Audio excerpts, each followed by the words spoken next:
Alors aujourd'hui, avec un excellent accent allemand, je vais vous dire Nobody gets out alive. Personne ne va sortir d'ici vivant. Et vous allez voir pourquoi avec les Fantastic Four. Ça vous dit quelque chose, ça là, ces dessins, ce costume très spécial de Suzanne Richards dans les années 90? Ben oui, je suis en train de vous parler du run de Tom DeFalco au scénario et de Paul Ryan au dessin, avec Danny Bulanadi à l'ancrage, hein, disons-le, parce qu'il était quand même fidèle au poste. Eh bien, c'est un run très très célèbre, en même temps oublié par beaucoup, décrié par d'autres, mais moi j'avais adoré. Alors c'était à l'époque dans Nova, en version française, c'était l'époque où Nova était passé du petit format au grand à un moment donné, et on y suit des aventures qui sont complètement dingues. La caractéristique de Defalco, c'est d'écrire à la fois du super-héros très classique, avec des tartines et des couches de soap opéra. À chaque épisode, il se passe des rebondissements invraisemblables. Et puis surtout, les Fantastiques sont en très très mauvaise posture. Alors pour vous simplifier les faits, bah, vous avez Susan Richards qui est petit à petit rattrapée par son côté maléfique, malice, en tout cas son côté radical, d'où son changement de costume pour assumer sa nouvelle personnalité. Vous avez le fils qui a été enlevé par son grand-père et qui est revenu dans notre réalité en ayant grandi en l'espace de quelques minutes. Résultat, la mère ne pense pas qu'il s'agit vraiment de Franklin, le fils, mais qu'il s'agit d'un individu qui est venu la tromper. La torche humaine est dans de beaux draps, puisque Johnny Storm risque de la prison pendant très longtemps. Il s'est enflammé, s'est transformé en supernova en plein campus universitaire pour échapper à une attaque conjointe de différents ennemis, dont le fameux Paybock, chasseur de primes spatial, et Devos. Ils viennent tous contre lui à un moment donné, et pour se libérer de ses ennemis, et ben donc il enflamme l'Empire State University et il est recherché par la police. Enfin bref, c'était très très sale moment pour Johnny Storm. Et puis également parce que son mariage avec Lija la Skrull a volé en éclats. Il faut dire qu'il avait épousé Alicia Masters en fait, mais ce n'était pas elle, c'était une Skrull qui avait pris sa place. Et en plus, elle est enceinte apparemment de Johnny Storm. Bref, vous avez compris, c'est des couches et des couches et des couches de soap opéra qui s'ajoutent à du super-héroïsme classique. Là, vous avez Reed Richards qui n'est pas en très grande forme, il non plus. Il va d'ailleurs subir une blessure assez sérieuse en plein combat dans les pages qui vont suivre. Et puis pour terminer, vous avez Ben Grimm qui cache sous un masque en acier son visage parce qu'il a été défiguré horriblement par un coup de griffe de Wolverine.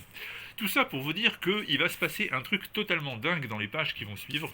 À l'époque, donc c'était dans les années 90, là c'est le numéro 378, ce que je vous dis maintenant va se passer dans le 381. Eh bien, tout simplement, la mort de Reed Richards, de Mister Fantastic, qui va être tué à l'issue d'un combat face à Fatalis, donc Docteur Doom. Alors, il va être tué, pour être plus exact, il va être tué en apparence et il va disparaître de la scène pendant de très longs mois, sachant que sa femme, par contre, Suzanne, ne va jamais accepter cette mort apparente. Elle va toujours être persuadée qu'en fait le mari est en vie quelque part et que c'était une mise en scène. Et ça va être un des grands fils narratifs qui va être développé à travers la série Fantastic Four pendant des mois et des mois. Alors cette fameuse scène de la mort de Reed Richards, je vais vous la montrer. Pour vous faire très simple, il y a une entité venue de l'espace qui a débarqué en Latverie, attirée par Fatalis qui voulait exploiter son pouvoir. Oui, mais voilà, quand cette entité débarque, elle est tellement puissante que personne ne peut s'y opposer. Pendant ce temps-là, les Fantastiques étaient venus prêter main forte à Ben Grimm qui avait été capturé par Fatalis. Résultat, les quatre héros et leurs ennemis de toujours sont ensemble au moment précis où les choses dérapent profondément.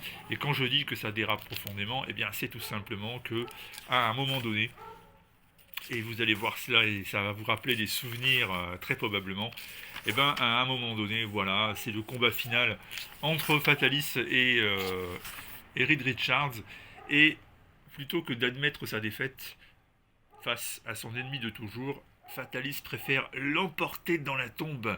Et ça, c'est vraiment une scène terrible, une scène choquante. Il reste plus rien à regarder des cendres. Et on se dit, mais oui, il a vraiment grillé Reed Richards. Et à partir de là, donc ça va être Fantastic 3. Il va disparaître de la scène. Les Fantastiques vont être capturés et emmenés en esclavage chez les Skrulls. Mais bon, évidemment, ils vont s'en sortir. Susan Richards continue de vivre ses aventures dans son costume maillot de bain assez improbable des années 90.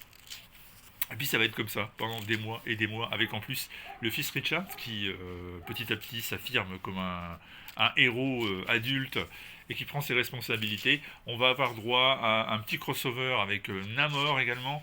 Tout ça c'est donc présent dans ce volume de la Epic Collection, une collection que, je répète encore une fois, et je dis ça à chaque fois, collection que j'adore. Ça permet de retrouver toutes les grandes séries Marvel de leur création jusqu'aux années 90. Ça s'arrête en général, enfin, ça s'arrête même toujours lorsque débarque Heroes Reborn. Et donc là, on est proche de la fin, hein, puisqu'après ce grand run de Defalco Ryan, il restera pas grand-chose. Hein, ce sera la fin des Fantastic Four traditionnels, on va dire.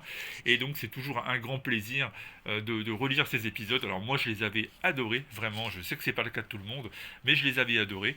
Et voilà, ça vient de sortir aux States. Ils viennent de rééditer ces épisodes mythiques avec la mort de Richards. C'est sorti le mois dernier. Et voilà, si vous voulez les retrouver en VO parce que ça n'a jamais été réédité en librairie en France, eh bien sachez que ça vaut 44,99$ si je ne me trompe pas. Il y a le prix quelque part ici, voilà, et puis ça contient quand même, regardez-moi ça, ça contient quand même pas mal d'épisodes, hein. Il y en a en tout 16, plus un annual, plus 2 épisodes de Namor, donc c'est quand même très très copieux, et c'est très intéressant.